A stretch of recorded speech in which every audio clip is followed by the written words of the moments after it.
텔레비전, 냉장고, 오디오, 밥솥, 다리미 등 온갖 가전제품 이름을 줄줄이 엮어대며 서울에서는 살 것도 많고 쓸 것도 많다며 엄마에게 돈을 내놓으라고 다그쳤다. 가지고 달아난 땅 문서에 대해선 일체 말이 없었다. 그는 이제 예전의 큰오빠가 아니었다. 나는 이 집 장손 노릇 안 할 티유. 이까지 자 장손 노릇이 뭐가 중하대유.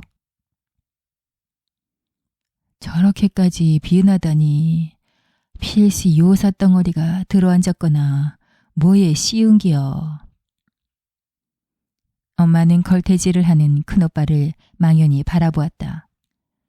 세연이는 될 수 있으면 가족과 마을 사람들의 얼굴을 마주치지 않으려고 고개를 숙이고 다녔다.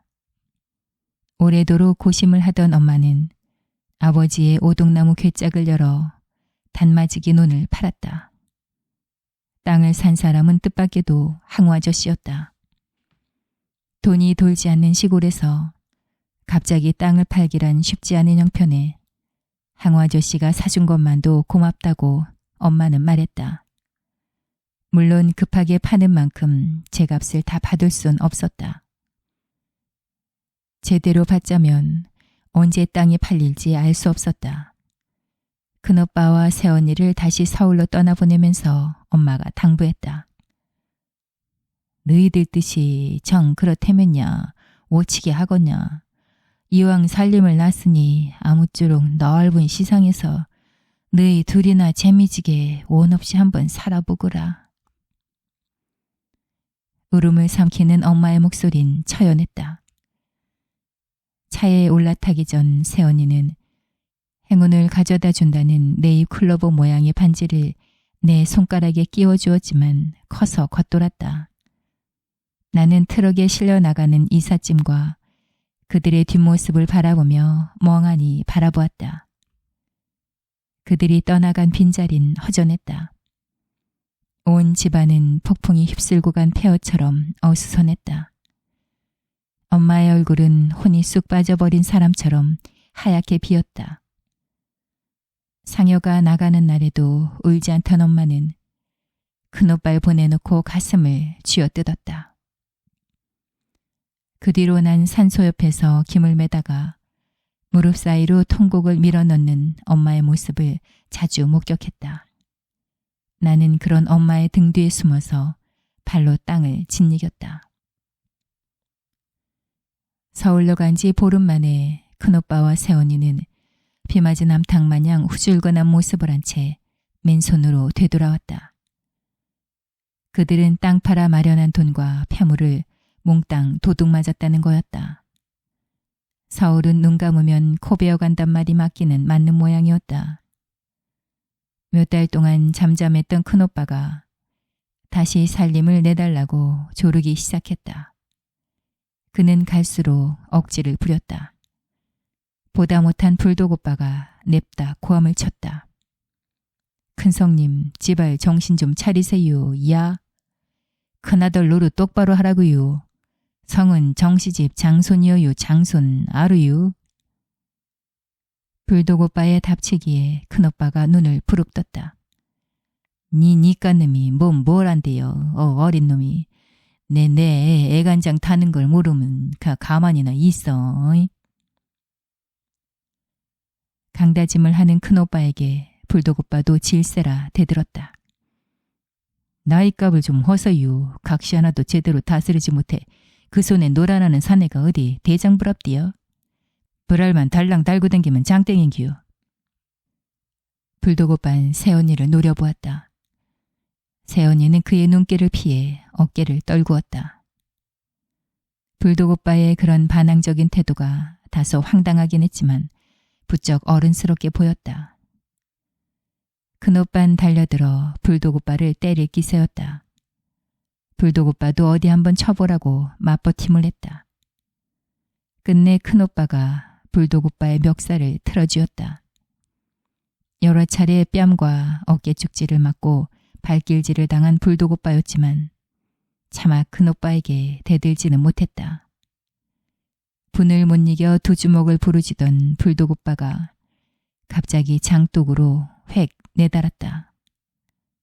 자기 키 반만한 장독을 머리 위로 쳐들고 나온 불독 오빠가 큰오빠 앞에 보란 듯이 쾅 내동댕이를 쳤다.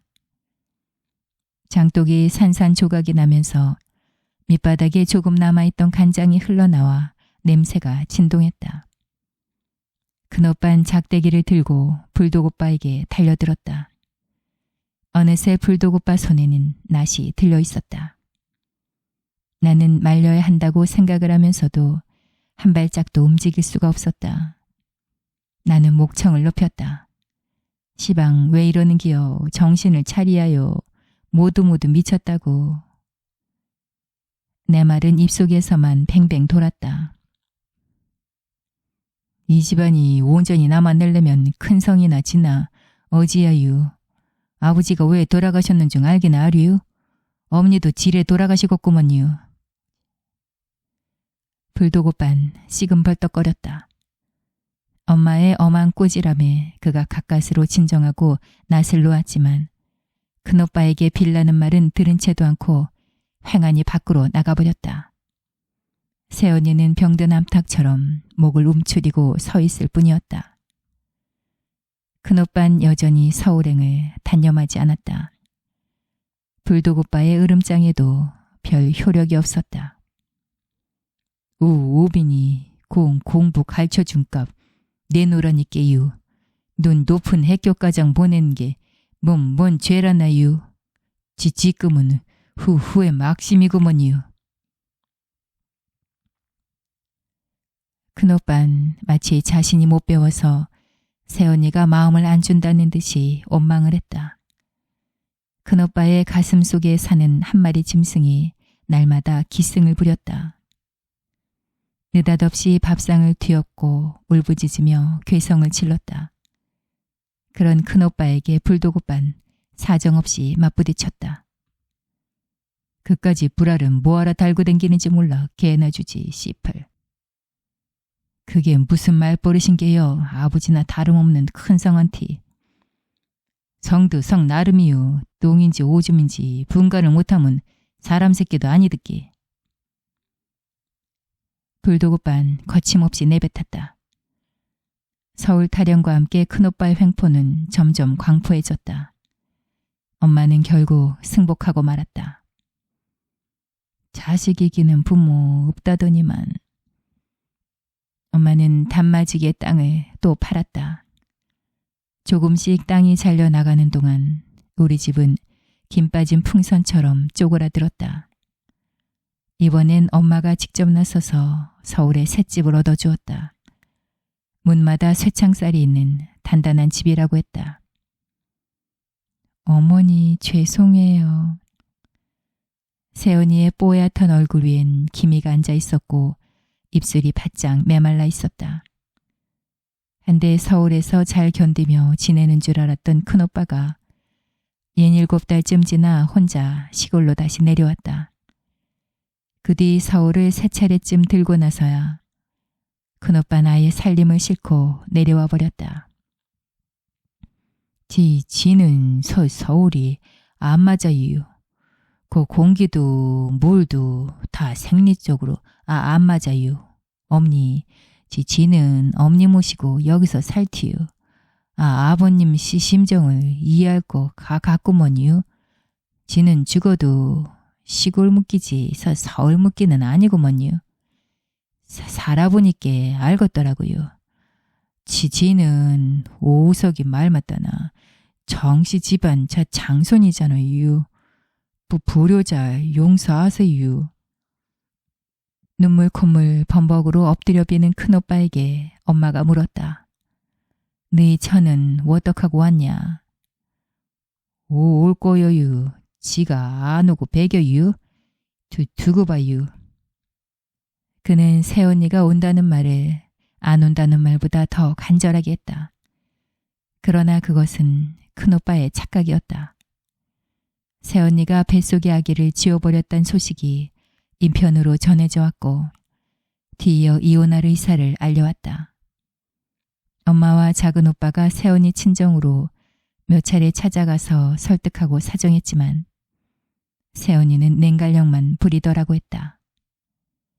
큰오빠가 광적으로 하모니카를 불기 시작한 것도 그때부터였다. 그가 하모니카를 입에 들면 구슬픈 음정은 바람을 타고 무시로 산과들을 넘나들었다. 눈을 지그시 감고 어깨에 온유를 넣듯이 들썩이는 그의 모습은 하모니카 소리가 그치면 그대로 땅속으로 잦아들 것만 같았다. 큰오빤 무엇에 쫓기듯 매일 논과 밭으로 나가 일했다. 외양간도 말끔히 청소했다. 집안의 냄새를 풍기는 썩은 두엄도 지게에 저 밭으로 날랐다. 농사일은 끝도 한도 없었지만 큰오빤 날마다 미친 듯이 일에 매달렸다. 그러나 그것도 오래가지 못했다. 새언니에 대한 애절함을 주체하지 못하고 절제없이 술을 마셔댔다. 알코올 중독이 된 그는 아무 여자에게나 같이 살자고 비대에 발과를 쳤다.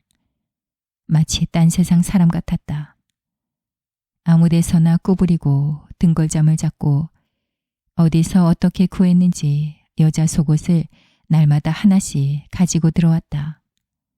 아무 쓸모도 없는 쓰레기를 주워와 방마다 수북수북 쌓아놓았고 여자를 보면 허둥대며 우리 엄니 모시고 고향에서 함께 살자고 애원하기도 하고 윽박지르기도 했다. 그가 한 번은 술에 취해 인사불성이 된 낯선 군인을 집으로 끌고 와서 헛간기둥에 묶었다. 그 몸 멀쩡한 저 청년을 왜 죽였어? 넌 너도 한번 죽어볼래? 허옇게 부릅뜬 그의 눈은 살아있는 사람의 눈이 아니었다. 원망과 한이 서린 절망이 뒤엉킨 눈빛 속에는 예전에 그 선하고 순수하던 큰오빤 어디에도 없었다. 나는 엄마의 말 맞다나 그의 가슴 속에 요사덩어리가 들어앉은 게 분명하다고 생각했다. 큰오빤 낯선 사람을 보면 시비를 걸어 두들겨 패는 건 예사였고 느닷없이 아무 집에나 들어가 성냥을 들이댔다. 깐조 할머니네 헛간에 불을 지른 것도 그가 저지른 짓이었다. 마을 사람들은 단단히 문단속을 했다. 그의 잠재의식 속에 있던 월남에 대한 아픈 기억이 새언니에 대한 애증 때문에 되살아난 것이라고 마을 사람들은 수군거렸다. 그럴 때마다 그들은 바람꽃이 어쩌고 들먹거렸다. 어느 날 왕교 아저씨가 사지를 늘어뜨린 큰옷 빨았고 헐레벌떡 들어왔다. 어딘가로 끌려가 흠씬 매를 맞고 방주 근처에 버려져 있다라고 했다.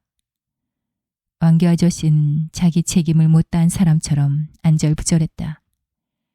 큰오빠에 대한 왕교 아저씨의 헌신을 두고 마을 사람들은 보살이라느니 수호신이라느니 칭찬이 자자했다.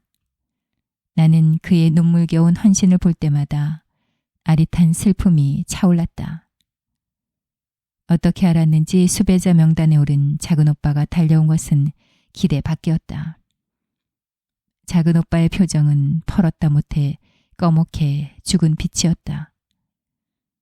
작은 오빤 잠시도 큰 오빠 곁을 떠나지 않으면서도 낯선 사람이 나타나면 얼른 쌀뜨지를 치우고 그 안으로 숨었다. 이제 어서 올라가서 학기의 마지막을 마치라는 엄마의 재촉에도 작은 오빠는 듣지 않았다. 작은 오빤 큰 오빠의 술투정을 받아내며 그가 토해낸 토사물까지 묵묵하게 치웠다. 큰 오빠를 다시 일어나게 하는 데는 새언니밖에 없다고 판단한 작은 오빠는 새언니를 찾아 나섰다. 하지만 가지고 온 소식은 절망스러웠다. 새언니가 어디 가서 죽었는지 살았는지 아무도 모른다며 오히려 그녀의 친정에서는 새언니를 찾아내라고 아우성치더라고 했다. 네 이놈이 수 숨겨둔 거 다 안단 말이여. 그까지 높은 해교만 댕기면 제일인겨. 큰오빤 혼자 돌아온 작은오빠에게 생떼를 쓰며 포달을 부렸다. 작은오빠는 언젠가는 형수님을 찾아서 모셔오겠다고 큰오빠를 달랬다. 엄마는 큰오빠를 위해 큰 굿을 마련했다. 어려운 살림에도 용하다는 큰 무당을 불러 굿을 청했다. 떡시루 위에 양초를 밝히는 엄마의 손짓은 지극하고도 간절했다. 말끔하게 치워진 집 안팎은 이상하게도 신령스러움이 떠돌았다. 가족은 무당의 엄숙함에 눌려 소리를 나직나직 낮추고 발자국을 줄이며 소리 없이 지나다녔다. 둥둥둥 북소리가 잔잔하게 울리기 시작했다. 무당은 신당 앞에서 알아들을 수 없는 말로 주술을 외웠다. 한복을 정갈하게 갈아입은 엄마는 두 손을 비비며 허리를 구부렸다. 북소리가 고조되면서 서서히 무당의 춤사위가 시작되었다. 사시나무 떨듯 몸을 격렬하게 흔들어대던 무녀는 신장대를 청룡도로 갈아주었고 나중에는 무시무시한 장군 칼을 쥐고 온 집안을 뛰어다니며 칼춤을 추었다. 온갖 잡기를 쫓는 의식으로 무당이 그 큰 칼로 큰오빠의 온몸을 훑으며 사방으로 쌀을 뿌렸다. 그때 멀뚱히 앉아있던 큰오빠가 갑자기 무당을 냅다 떠다 밀어붙이며 비대에 발과를 했다. 굿을 다소곳하게 받아들이던 예전에 그는 온데간데 없었다. 큰오빠는 막무가내로 신당의 물건을 집어던지며 눈을 희번덕였다. 그의 눈빛이 이글이글 타오르고 있었다. 무당이 주춤주춤 뒤로 물러서며 혀를 내둘렀고 급기야는 칼을 놓고 슬금슬금 꽁무니를 빼고 달아나 버렸다. 무당의 말을 빌면 큰오빠에게 큰 귀신이 씌어 자신으로서는 힘에 부치다는 것이었다. 작은오빤 이러다가 엄마마저 질에 돌아가시겠다며 큰오빠를 서울에 있는 국립정신병원에 입원시키자고 엄마에게 말했다. 정신병원이라는 말에 엄마는 놀라 작은오빠를 바라보았다. 정신병원이라고 해서 꼭 나쁜 것만은 아닙니다. 제가 다 알아보았습니다. 알코올 중독성도 체계적으로 치료하면 완치가 가능하다고 합니다. 생각도 못한 엄마는 작은오빠의 제안을 받아들였다. 집 앞에 땅을 팔기로 하고 땅 살 임자를 수소문했다. 한 부동산 중개업자가 찾아왔다. 남자가 원하는 땅은 집 앞에 작은 땅이 아닌 씨알들의 기름진 땅이었다. 방중 옆에 그 땅은 가뭄이 들어도 물 걱정을 할 필요가 없었고 장마가 져도 도랑에 물이 잘 빠져서 누구나 탐냈다. 엄마와 작은오빠는 단마지기만 떼어 판다고 했지만 그는 60여 마지기를 다 팔지 않으면 안 산다고 했다. 더구나 그의 흥정은 터무니없는 헐값이었다. 엄마는 절대 안 된다. 그럴 수는 없다고 하며 그를 쫓듯이 돌려보냈다. 큰오빠의 횡포는 날이 갈수록 치달았다. 병원에 입원시킨다는 사실을 안 큰오빠는 작은오빠를 찔러 죽인다고 낫이나 쇠스랑을 찾아내 뒷장지를 쳤다. 그런가 하면 사정없이 작대기로 엄마의 어깨를 내리치려고 설쳤다. 네가 나를 애간장을 녹여 죽일 작정인기여. 큰오빤 엄마의 머리칼을 움켜쥐고 벽에 짓지었다. 그는 엄마를 새언니로 착각하고 있음이 분명했다. 그토록 착하던 큰오빠가 왜 저렇게 변했을까? 차라리 큰오빠가 죽어주었으면 하고 바랐다. 땅을 사겠다던 부동산업자는 끈질기게 찾아왔다. 아드님 목숨이 중어지 그까지 땅이 대순가요? 그렇지요. 그렇다 마다요. 하지만 섬두. 어떻게 해서든 땅을 지키려고 안간힘을 다하던 엄마는 결국 땅을 넘겨주고 말았다. 큰오빠를 병원에 입원시키기로 한 날이었다. 병원에서 지원 나온 간호조무사인 건장한 청년 둘이 술에 취해 인사불성으로 잠든 큰오빠 양손에 수갑을 채웠다. 놀라서 잠이 깬 큰오빠는 동네가 떠나갈 듯이 소리를 질렀다. 오, 오빈이 너, 어디 두고 보자. 니가 감히 난 나를. 작은 오빠는 시뻘개진 눈으로 하늘을 마냥 올려다보았다.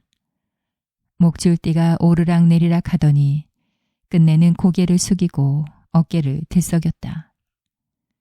봉고차 안에서 청년들은 몸부림치는 큰오빠의 양팔을 붙잡고 주사를 놓았다. 사지를 뒤틀며 용을 쓰던 큰오빤 금세 잠에 빠져들었다. 작은 오빠는 잠든 큰오빠의 머리를 자신의 무릎에 눕히고 침통한 표정으로 들여다보았다. 콩자루처럼 맨 뒷자리에 앉은 엄마는 넋이 나간 사람 같았다. 의식이 돌아온 큰오빠가 두 남자에게 양팔을 낚아채인 채 서울 국립정신병원의 긴 복도로 사라지는 뒷모습은 이미 모든 걸 체념한 듯했다. 엄마는 벽에 기대어 밭은 울음을 토해냈다. 손톱으로 가슴을 마구 쥐어뜯기도 하며 두 손을 웅크려쥐고 자신의 가슴팍을 때리기도 했다. 어머니 이러시면 안 돼요. 진정하세요. 작은 오빠가 엄마를 가슴에 쓸어안고 끄끄 울음을 삼켰다. 가운을 입은 환자들과 보호자들이 기웃거리며 우리를 돌아보았다. 엄마 저 사람 좀 봐. 저렇게 멀쩡하자뇨. 큰오빠도 낫을 수 있단 말이요. 나는 울지 않으려고 입을 앙 다물었다. 엄마는 울음을 멈추고 환자복을 입고 돌아다니는 사람들을 새삼스럽게 바라보았다. 그려 낫을 수 있을 거요. 낫으야 하고 말고 그 착해 빠진 놈이. 집으로 돌아온 엄마는 고모에게 웅얼거렸다.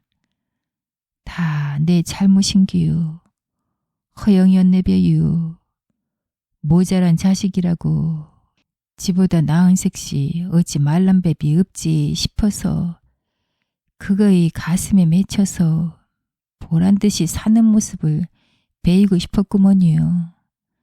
뭐다 쓸데없는 욕심인걸. 그러게 내가 뭘 했남요. 애초에 짝이 지운다고 했잖아요. 더구나 맏며느리 자리를 그 여시 같은 서울서 지인득히 생각을 했어야지. 뱁새가 황새 흉내내면 가생이 찢어지는 뱀인기요. 고모는 갑자기 허공에 대고 팔을 휘휘 휘두르며 삿대질을 해댔다. 아, 오라버니는 피느기도 허것이오. 어휴, 잘했시오. 뭐했시오, 창손 며느리를.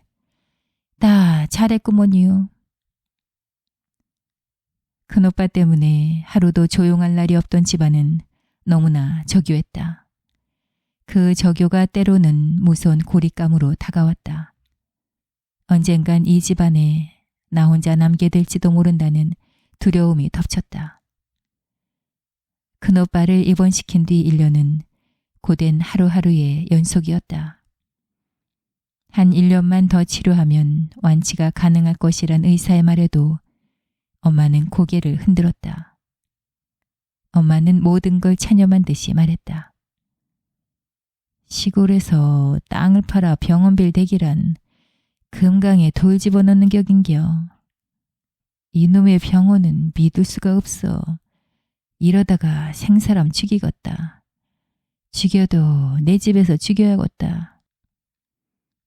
엄마는 빨리 퇴원시켜달라고 애원하는 큰오빠가 눈에 밟혀 이건 사는 게 아니라고 면회를 다녀오고 나면 안절부절 못했다.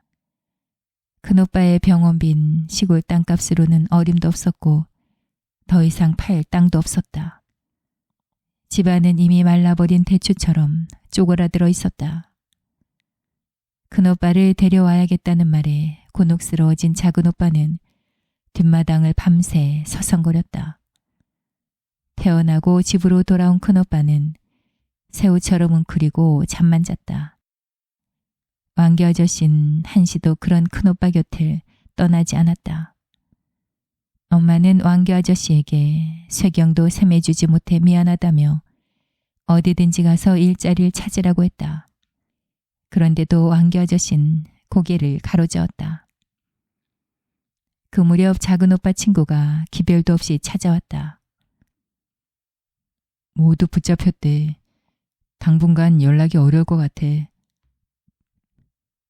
그는 작은 오빠에게 짧게 전하고 내 머리를 쓰다듬고는 서울로 가버렸다. 작은 오빠는 밖에서 인기척이 나기만 하면 골방에 쌀띠지 뒤로 재빠르게 몸을 숨겼다. 입술이 꽈리마냥 부르텄고 눈이 휑한 입인 작은 오빠가 온다 간다 말없이 집을 떠난 건 그 다음 날 아침이었다. 오빠가 떠난 뒤에도 형사들은 연일 집안을 드나들며 닥달했다. 초등학교를 졸업한 나에게는 하루하루가 무료하고 답답한 나날이었다.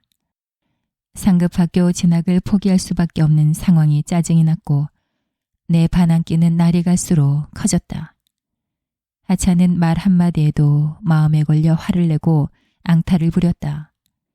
사는 것이 지겹고 권태로웠다. 특별히 할 일도 놀이도 없었다. 나와 같은 처지인 아이들과 순옥이네 집에 모여 하잘것없는 놀이로 시간을 축냈다. 그것도 심드렁해지자 우리는 누군가의 제안에 나일론 뽕을 쳤다. 라면 땅 내기였다. 화투로 반항기를 분출하고 미래에 대한 불안과 초조를 달랬다. 화투패가 서너 판 돌아가면 선은 을에 나에게 돌아왔다. 나는 선을 잡을 때마다 작은아버지 피를 닮은 것이 아닌가 하는 생각이 들었지만 곱새치기 화투를 일삼는 작은아버진 왜 날마다 지기만 해서 돈을 잃고 땅을 잃을까 이해할 수 없었다. 선을 잡고 화투패를 아래 위로 뒤섞다 보면 내게 유리한 패들이 어디쯤 있는가를 어림짐작으로 알았다. 내게 유리한 패가 돌아올 곳에서 딱 멈추고 패를 돌리면 여지없이 내 짐작이 들어맞았다. 손속이 붓기 시작한 난 언제나 공짜 라면 땅을 먹었고 끝판까지 휩쓸었다.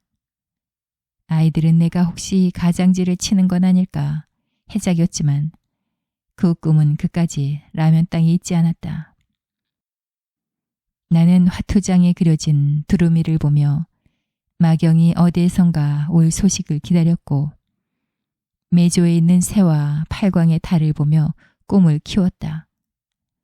화투놀이는 15살에 내가 할 수 있는 유일한 위안이었다. 그러나 어느 날 문득 이렇게 살다간 아무것도 이루어내지 못한 채 늙어버릴 것 같은 터무니없는 두려움에 휩싸였다. 차라리 큰오빠처럼 미쳐버리고 싶었다. 병원에서 퇴원한 지 3개월이 지난 어느 날 큰오빠가 수염을 깎은 턱을 어루만지며 엄마에게 돈을 좀 달라고 했다. 돈은 무엇에 쓰려느냐는 엄마의 물음에 큰오빠가 머뭇거리며 대꾸했다. 그냥 바람 좀 쏘이고 오려고 가슴이 터질 것 같아서 숨이 막혀 죽을 것 같아서. 혹시 큰오빠가 바람을 쐬고 돌아오면 마음을 다잡을지도 모른다는 일말의 희망과 함께 알 수 없는 불안이 교차했다. 큰오빠 곁을 그림자처럼 붙어 다니는 왕규 아저씨가 자신의 가슴과 큰오빠를 번갈아 가리켰다. 그는 고쟁이 속에서 꼬깃꼬깃한 지폐 2장을 꺼내 보였다. 자신에게도 돈이 있으니 큰오빠를 따라 나서겠다는 표시였고 엄마에게 허락해달라는 간절한 몸짓이었다. 엄마는 한동안 그를 바라보다가 눈에 그렁그렁 눈물을 담았다. 그는 허락해 주어서 고맙다는 듯이 고개를 연신 조아렸다. 돈을 구해온 엄마는 한꺼번에 잃어버리면 안 된다며 큰오빠의 속바지 주머니 여기저기에 돈을 넣어주었다. 왕교 아저씨에게도 여비를 나누어주며 굶지 말고 무엇이든 사 먹으라고 했다. 휘적휘적 산등성이를 올라가던 큰오빠와 왕교 아저씨가 산마루 맨 꼭대기에 서서 뒤돌아보았다. 엄니 엄니 손나팔을 한 큰오빠의 목소리가 메아리처럼 울려왔다. 산이 해를 꼴깍 삼키듯 그들은 산등성이 너머로 사라졌다. 산등성이 너머에서 구슬프고 애절한 하모니카 소리가 들려왔다. 산등성이와 맞닿은 하늘 주변엔 구름이 이리저리 어수선하게 몰려다녔다. 바람꽃이었다. 망연히 서있던 엄마가 바람꽃을 보자마자 그들이 사라진 날망 쪽으로 냅다 내달렸다. 안 돼야, 가면 안 돼야. 뒤쫓던 엄마는 얼마 못 가 산 언덕바지에 맥없이 무너지며 잔디를 쥐어뜯었다. 엄마는 마구 허공을 휘저었다. 오구가 이놈아 돌아와. 뒤쫓아간 난 엄마의 어깨를 끌어안았고 엄마는 내 작은 품에 안겨 몸부림을 쳤다. 너희 오래빌 붙잡으여여. 큰오빠와 왕교 아저씨가 집을 나간 뒤부터 엄마는 집 안팎을 밤낮 없이 서성였다. 큰오빠로부터는 여전히 소식이 없었다. 내일 모레 너 아버지 지사 때까장 큰애가 와야 할 텐데 어디 가서 밥은 굶지 않는지. 엄마는 제사보다도 그들 걱정을 더했다.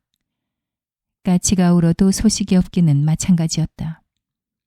석 달이 지나도 큰오빠와 왕교 아저씨는 돌아오지 않았다. 그런 어느 날 저녁 무렵 큰오빠의 시신을 찾아가라는 전보가 날아들었다. 큰오빠와 왕교 아저씨 사체는 참혹했다.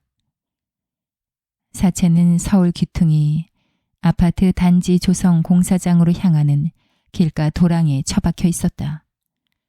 도랑 속에 파묻힌 사체는 눈에 띄지 않게 유기되어 있다가 도로 정비 공사를 하는 바람에 발견되었다고 손전등을 비추어준 경찰이 말했다.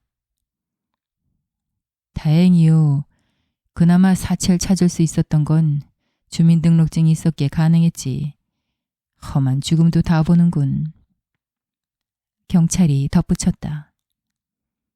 난 흘러내리는 눈물을 주체할 수가 없었다. 사체를 바라보던 엄만 기어이 혼절하고 말았다. 불독 오빠와 큰오빠 친구인 봉우 오빠가 엄마를 부축했다. 경찰의 탐문 수사 때 인근 주민들이 밝힌 말은 어느 날 새벽 브레이크 밟는 자동차 소리와 사람의 비명소리가 거리에 울려 퍼졌다는 거였다. 그곳에서 고개를 넘으면 큰오빠가 세원이와 함께 살았던 신도시 개발 지역이었다. 사람들의 증언을 토대로 경찰은 사고가 난 날 새벽 무렵에 그곳을 통과한 덤프트럭을 조사했다. 사람을 그토록 처참하게 치일 수 있는 차량은 덤프트럭뿐일 것이라는 관계자들의 의견을 따랐다. 덤프트럭 운전자가 속도를 내어 달리다가 행인을 지고 얼결에 그곳에 흙을 쏟고 뺑소니 쳤을 가능성이 크다는 추측에서였다. 사고가 난 그날 새벽 무렵에 그곳을 통과한 차량들을 수색했다. 하지만 경찰의 탐문 수사에도 불구하고 사건은 미결로 끝난 채 교통사고에 대한 소문만 구구하게 떠돌았다. 사고가 난 그날 새벽 무렵에 그곳을 통과한 차량들을 수색했다. 하지만 경찰의 탐문 수사에도 불구하고 사건은 미결로 끝난 채 교통사고에 대한 소문만 구구하게 떠돌았다. 화장을 한 큰오빠와 왕교 아저씨의 뼈가루를 강물에 띄어보냈다. 모진말 같겠지만 네 성한텐 차라리 죽음이 편안했을겨. 그렇게 죽은 게 가여워서 그렇지. 이르지 못할 사랑을 쌓안고 미친 듯이 사느니 큰애는 틀림없이 좋은 곳에 갔을겨. 남한테 해꾸지할 줄도 모르고 심덕은 그만이 했으니께. 왕교 아재도 마찬가지고 불쌍한 것들. 저 세상 가선 지발. 혼잣말처럼 중얼거리는 엄마의 눈빛엔 자신의 말을 위안 삼고 싶어하는 기색이 역력했다. 강문만 바라보던 내가 언뜻 고개를 들었을 때 강가 저쪽의 낯익은 모습이 눈에 들어왔다. 서성이는 여자는 새언니가 틀림없었다. 뜻밖에도 그녀는 소복 차림이었다. 문득 여보 미안해요 당신에겐 하고 웅얼거리던 새언니 말이 떠올랐다. 노를 젓던 항우 아저씨가 엄마의 눈치를 슬슬 살폈다. 나는 불독 오빠가 강가 쪽으로 얼굴을 돌릴까봐 그 앞에서 말을 걸며 얼쩡거렸다. 그러나 그는 금세 새언니의 출현을 알아채고 주먹을 부르짖었다. 에이 님김이 씨발 다 죽여버리고 말겨. 콧수염이 거뭇거뭇해진 불독 오빠가 기어이 분노를 터뜨렸다. 아무 일 은 듯이 그냥 물처럼 흘려버려요. 다 잊어버려요. 엄마가 타일렀다. 잊어버리라니요. 엄닌 그걸 말씀이라고 해요 시방. 너희 성도 그걸 바라고 있을 거요. 큰오빠의 장례를 치른 다음 날 뜻밖에도 경찰이 찾아왔다. 그들이 안내하는 대로 따라가 보니 새언니 사체가 소복을 입은 채 널브러져 있었다. 큰오빠의 뼈가루를 뿌린 그 강가 근처였다. 새언니 친정에서는 그녀를 살려내라고 아우성이었다. 딸이 죽은 데는 분명 이유가 있을 것이라고 우리에게 책임을 전가했다. 나는 새언니가 준 반지를 손가락에서 빼내 강가로 힘껏 던져버렸다. 안 그래도 늘 거추장스럽던 반지였다. 큰오빠에 이어 새언니 뼈가루까지 강가에 뿌린 뒤 엄마는 눈에 띄게 고로롱거렸다. 잿더리에 담배꽁초가 수북수북 쌓여갔고 무엇을 먹으려고도 하지 않았다. 잠도 이루지 못했다. 이제는 정화수를 떠놓고 빌지도 않았다. 거의 탈진 상태에서 천장만 바라보며 한숨만 쉬었다. 엄마는 곱이 늙은 것 같았다. 집안일은 표시도 안 나고 끝이 없었다. 게다가 집안일이 그렇게 많은 줄 미처 알지 못했다. 내 손등이 터져 피가 배인 지도 오래였다. 엄마는 내 학교 걱정 같은 건 아예 염두에도 두지 않았다. 하얀 칼라에 검정 치마를 입고 학교에 오가는 초등학교 동창들을 볼 때마다 나는 담 밑으로 숨어 그들이 보이지 않을 때까지 숨죽여 지켜보았다. 갈래머리와 교복은 내 꿈속에 무시로 나타났다. 나는 모든 걸 팽개치고 서울로 달아나고 싶었다. 나는 엄마의 병이 나으면 서울로 올라가 일자리를 구하곤 야하게 다닐 것이라고 별렀다. 엄마는 전에 없이 잔소리가 잦았다. 여자가 남의 집 종부 노릇을 잘하려면 그 집의 물처럼 잘 지내야 하는겨. 날이 갈수록 엄마의 눈빛은 빛을 잃고 양볼이 홀쭉해졌다. 엄니, 저 목소리, 저 산 날망에서 큰애가 부르는 것 같아요. 엄마는 끝내 헛소리를 해대기 시작했다. 게다가 곧잘 비죽비죽 울곤 하였다. 그 무렵 형사들은 작은 오빠를 붙잡는데 혈안이 되어 있었다. 경찰에 쫓기던 때라 작은 오빠는 큰 오빠의 장례식에도 참석하지 못했다.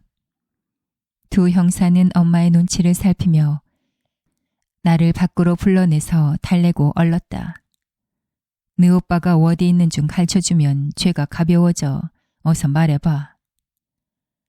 그들은 갖은 수단으로 꾀송거렸다. 내가 끝내 듣지 않자 나중엔 욕지거리를 섞어 위협했다. 너는 빨갱이 오빠를 둔겨. 좌수하면 죄가 가벼워지니께 그대로 져냐 알겠냐. 부모가 족빠지게 갈쳐놓으니께 속이고 자빠졌어. 이것들을 그냥 한 구덩이에 쳐놓고 푹푹 고아서. 나는 형사의 눈이 무서워서 마주 쳐다보지 못하고 오돌오돌 떨기만 했다. 형사가 함부로 욕을 한다는 것도 그때 처음 알았다. 하루는 어디서 무슨 소리를 들었는지 새벽에 느닷없이 집안을 덮친 형사들이 이빨을 으드득 갈며 개두덜댔다. 요런 쥐새끼 같은 놈 벌써 토꼈잖아. 갈아 마셔도 시원찮을 새끼. 어디 붙잡히기만 해봐라. 뼈도 못 추릴걸. 악놈의 새끼. 두 형사는 작은 오빠가 어디로 도망쳤는지 불나고 윽박질렀다. 무서워서 벌벌 떠는 나와는 달리 엄마는 무표정하게 그들을 바라볼 뿐이었다. 형사는 2, 3일에 한 번씩 찾아와서 집안을 뒤지고 나의 일기장까지 샅샅이 훑어보았다. 한 번도 빠뜨리지 않고 썼던 내 일긴 그 후 영영 종지부를 찍고 말았다. 큰 거물이라도 되는 양 쫓기던 작은 오빠는 주임 교수가 설득하는 바람에 자수를 했다. 그 길로 작은 오빠는 형사 기동대에 실려 춘천 보충대로 보내졌고 특수학적 변동자라는 꼬리표가 붙은 채 통지는커녕 신체 검사도 없이 훈련소로 넘겨졌다. 다행히 강제 징집을 당하는 것으로 사건은 마무리되었다. 마을 사람들은 끊임없이 수군덕거렸다.